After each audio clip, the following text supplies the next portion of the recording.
Hello, welcome to our radio and television station, and I'm Gautri. Here comes the local news. On February 14th, the Ministry of Defense held an online conference to summarize defense work at Ministry, Central, and Local Agency in 2022 and deploy tasks in 2023.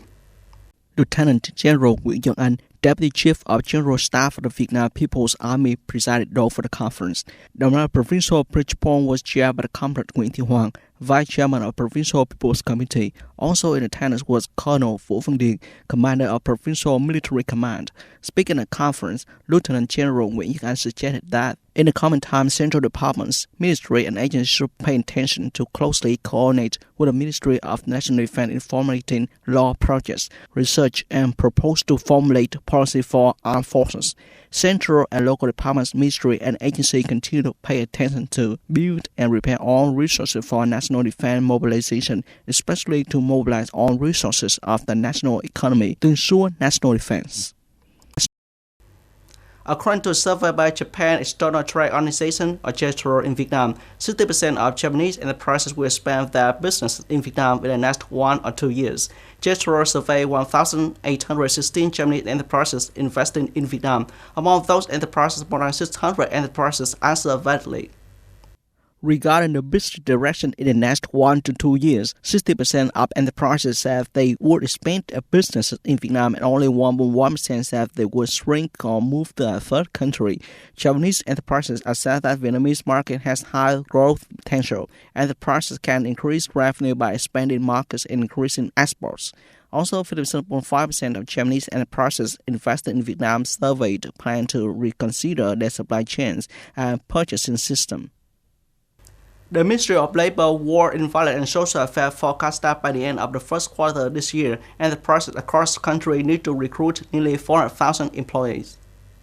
Most of the 7 industrial park and export processing zones have resumed operation after Lunar New Year. Many localities said the rate of workers returning to work reached over 90%.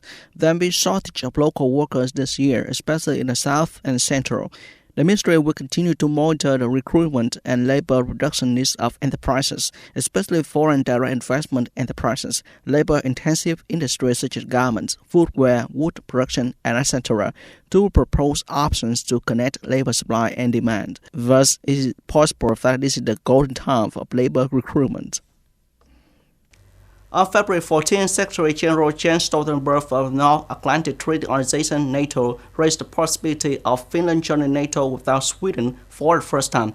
Mr. Stoltenberg said ratifying both at the same time was not the main question. The parliament of all 30 NATO members must formally ratify Finland and Sweden before they can join. Turkey and Hungary are 2 NATO members that have yet to ratify. Turkey has suggested that it could give Finland the green light to join the alliance without accepting Sweden. Speaking ahead of a NATO meeting, Stoltenberg said, the main question is not whether Finland or Sweden will be ratified together. The main question is that both are ratified as full members as soon as possible. On February 14, Japan's Defense Ministry announced that unidentified flying objects spotted in Japanese airspace in recent years was suspected to be Chinese spy balloon.